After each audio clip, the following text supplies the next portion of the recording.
બાપુ આપનું નામ?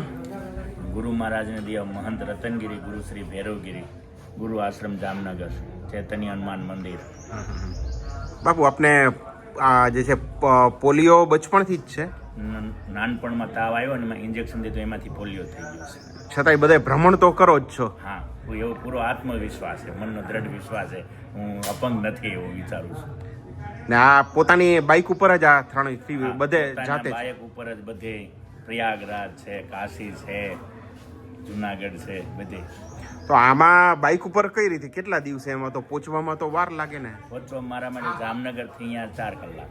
હા, એટલે પછી માની લો પ્રયાગરાજ કે એવી બધી જે આઘે દૂરના જગ્યાએ છે પછી એનો કોઈ સમય અમારી પાસે નિશ્ચિત ન હોય કે એટલા સમય અમે પહોંચી જાય. તો એ રીતે વહેલા નીકળતા હશો ને? એનો અમુક સમય અમને વ્યવસ્થિત કોઈ મહાત્મા અમારા ગુરુભાઈ મળી ગયા તો 1 દિવસ 2 દિવસ રોકાઈ જાય, એનો કોઈ સમય ન બતાવ્યો કે એટલા દિવસે.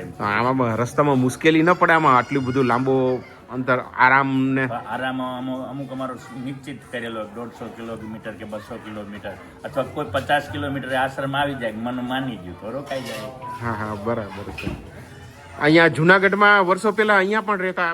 હા, જુનાગઢમાં 30 પગથિયે ત્રિગુણેશ્વર મહાદેવ ગિરનાર સીડી ઉપર પહેલા રહેતા. હા હા હા હા, ભલે બાપુ. નમો નારાયણ. ઓમ નમો નારાયણ, ઓમ નમો નારાયણ. બાપુ ગિરનાર ઉપર તમે કેટલી વખત ચડ્યા છો? 21 વાર ચડ્યા છું. એટલે આ પગેથી જાતે જ પગે ચાલી? હાથ ઉપર ચાલીને. હાથ ઉપર ચાલીને? બરાબર. તો અત્યારે હું કાલે ગયો એ ડોલીમાં ગયો. અચ્છા, આમાં હાથ પગ હાથેથી જે ચાલીને તમે જાઓ તો એમાં કેટલો સમય લાગે તમારે? મારા માટે અત્યારે તો નથી ચડી શકતો, પહેલા જે અહીં હતો ગિરનારમાં 10 કલાકમાં ચડીને ઉતરી જાવ. 10 કલાકમાં? બરાબર છે. દત્તની અપરંપાર સીમા કોઈ પામી નથી એવું વાઇબ્રેશન વેલ્યુશન છે. બરાબર છે બાપુ. તો એની શરણમાં એના સ્વીકાર થઈ ગયો પછી કોઈ થકાવટ લાગતી નથી, કેમ કે ઋષિ મુનિઓની ઉર્જા છે. એ ઉર્જા પ્રાપ્ત થાય પછી કઈ ઘટે, કેમ કે એ મુક્તિનો દ્વાર. શારીરિક અક્ષમતા તમને ક્યાંય એવી કોઈ જગ્યાએ કે માની લો કે કેદારનાથ કે જવું હોય તો ત્યાં કઈ તમને આ જે છે ત્યાં તમે જવામાં તકલીફ કે ડોળી કે કંડીમાં જ જવું પડે એવું ક્યારેય મેં વિચાર્યું નથી. અત્યારે ડોળીમાં જવું પડે, અત્યારે મારું શરીરનું વજન વધી ગયું, ચાલી નથી શકતો. હા હા હા હા. એ સમય મારો હતો તારું શરીર આવ સિંગલ બોડી હતું. હા હા હા. 35-40 કિલો વજન હતો, અત્યારે 74 કિલો વજન છે, એટલે અત્યારે મારાથી નથી. બરાબર. ને આ તમે જે છે ક્યાં દુર્ગમ સ્થળોની એક યાત્રા કે કરી હોય? આ જો પ્રયાગરાજ કર્યો, ઉજ્જૈન, એ બધા ક્ષેત્ર મોટરસાયકલથી કરી લીધા. હિમાલયમાં ને બધા એમાં નથી ગયો. બદ્રીનાથજી ને બધે ગુરુ શરણ સેવા પછી આવી ગઈ, પછી હવે શરીર કામ નથી થતું એટલે નથી જતો. આમાં સહારો લેવો પડે. આ બાઇક ઉપર તમે કેટલા કિલોમીટરની અંદાજે અત્યાર સુધીમાં યાત્રા કરી હશે? 30,000. આખા ભારતનું પરિભ્રમણ, 4 ધામને યાત્રા નથી કર્યું બસ. બરાબર. 12 જ્યોતિર્લિંગ કે એવી કે બીજી કોઈ યાત્રા કરી હોય તમે? 5 જ્યોતિર્લિંગની યાત્રા કરી મોટરસાઇકલ. એમાં કઈ વસ્તે રસ્તામાં મુશ્કેલી પડે? રસ્તામાં તો ગાડી નવી રાખીશ એટલે મુશ્કેલી કોઈ મને વધારે ના આવે. ક્યારેક કે જે માની લો કે ટાયર પંચર અથવા તો ગાડી કે એન્જિન બગડે તો ત્યારે એ વખતે તમે?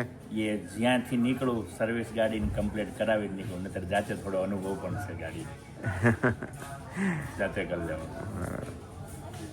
બાપુ, જે સામાન્ય માણસો જે 2 પગે હાલતા ચાલતા જે હોય તંદુરસ્ત, એ લોકો ન કરી કેવા ક્યાં કામો કરી શકો? મારાથી એક ઊભા થઈને ઊંચકી ન એવું એક જ કાર્ય નથી, ન કરી શકું, બધા કાર્ય. ઝાડ ઉપર ચડવા સહિત ના? હા, અત્યારે વજન ઊંચકવો એ ઊભા થઈને ઈ ન થાય, ઝાડને ચડવા અત્યારે નથી મારા થાય, એ શરીરના વજનના કારણે. નહીતર મારા માટે કોઈ કાર્ય અશક્ય નથી. એ હિંમત કરતી વખતે હું મનમાં શું વિચાર કરો બાપુ? મનનું સંકલ્પ, દ્રઢ સંકલ્પ મારા કાર્ય કરવું છે એટલે કરી શકે કોઈ પણ. અપંગ હોય તો ભલે, હાજો હોય તો ભલે, નકર હાજો હોવા છતાં અપંગ હોય છે, કેમ કે હિંમત હારી ગયો છે મનથી કે અમારાથી ન થાય. અમારી પાસે એવો દ્રઢ સંકલ્પ છે કે અમે કરી જ શકવાના છે. કોઈ પણને જે છે માની લો હાજા નરવા લોકો હોય એ પણ જે છે ઘણી વખત હિંમત હારી જાય, એને હિંમત કરવા માટેનું પેલું પગલું શું કરવું જોઈએ જીવનમાં? પોતાને વિશ્વાસ પોતાના ઉપર કરવો જોઈએ, હું આ કાર્ય કરી શકીશ. પોતાની અંદર આત્મવિશ્વાસ જગાવવો જોઈએ અને મનની અંદર સંકલ્પ વિકલ્પ ન થવો જોઈએ કે હું આ નહીં કરી શકું, કરી શકીશ, નહીં કરી શકું. દ્રઢ સંકલ્પ હોવો જોઈએ, હું કરી જ શકીશ એમ.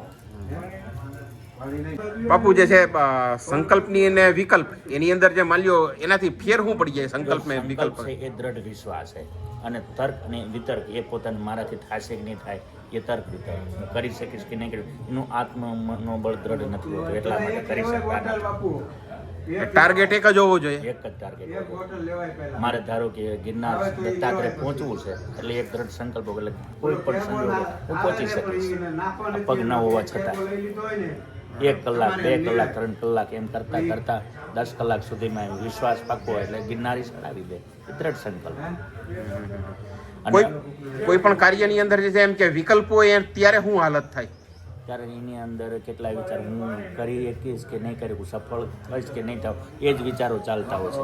એટલે પછી જે વિચારોના કારણે તે પોતાનું જે દ્રઢ સંકલ્પની દિશામાં પહોંચી નથી શકતો. ખાસ કરીને જે છે સ્પર્ધાત્મક પરીક્ષાની ને બધા જે ભણપાને ને બધા તૈયારી કરતા હોય છે કે આમ થાય તો આમ, નહીં થાય તો આમ કરીશ ને, તો એ લોકો માટે શું સંદેશ છે? એના માટે એને તો એમ કે એક દ્રઢ સંકલ્પ હોવો જોઈએ, મારે આ લક્ષ્યમાં પહોંચવું છે, એ દ્રઢતા હોવી જ જોઈએ, એ મારું કહેવાનું છે. લક્ષ્ય એક જ હોવું જોઈએ. લક્ષ્ય એક જ હોવું જોઈએ. જો વિકલ્પ એમાં આવ્યા તો કામ નહીં થાય, તો સફળતા મળતી નથી. જેટલી ચાહે એટલી પરિપૂર્ણ સફળતા મળતી નથી. ત્યારે પૂર્ણ સફળતા મળે કેમ કે એ પોતાનો દ્રઢ સંકલ્પ થાય, હું જે જગ્યાએ બેઠો સહી જગ્યા પર બેઠો, એ પોતાને દ્રઢ. એ દૂસરા કોઈ પણ વ્યક્તિ કહે કે અહીંયા આમ છે આમ છે, એમાં વિચાર કોઈ પેદા ન થાય, એ દ્રઢ સંકલ્પ એ જ કરી શકે એમ. આજે તે એમ કીધું, જોયું બાપુ તમારામાં ખામીઓ છે કે પ્રવૃત્તિઓ છે, તો એમાં જો તરંગની અંદર વિતર ન જાગે, શાંત ચિત્તે પ્રભુના દર્શન કર્યા કરે, એ સંકલ્પ સિદ્ધિ, એ સિદ્ધતા. जितनी जागरूक देवी शक्ति से प्रकट करे हैं, ये एक दूसरे ना तरंग ने तरत पकड़ी सके છે અને જોઈ પણ શકે છે.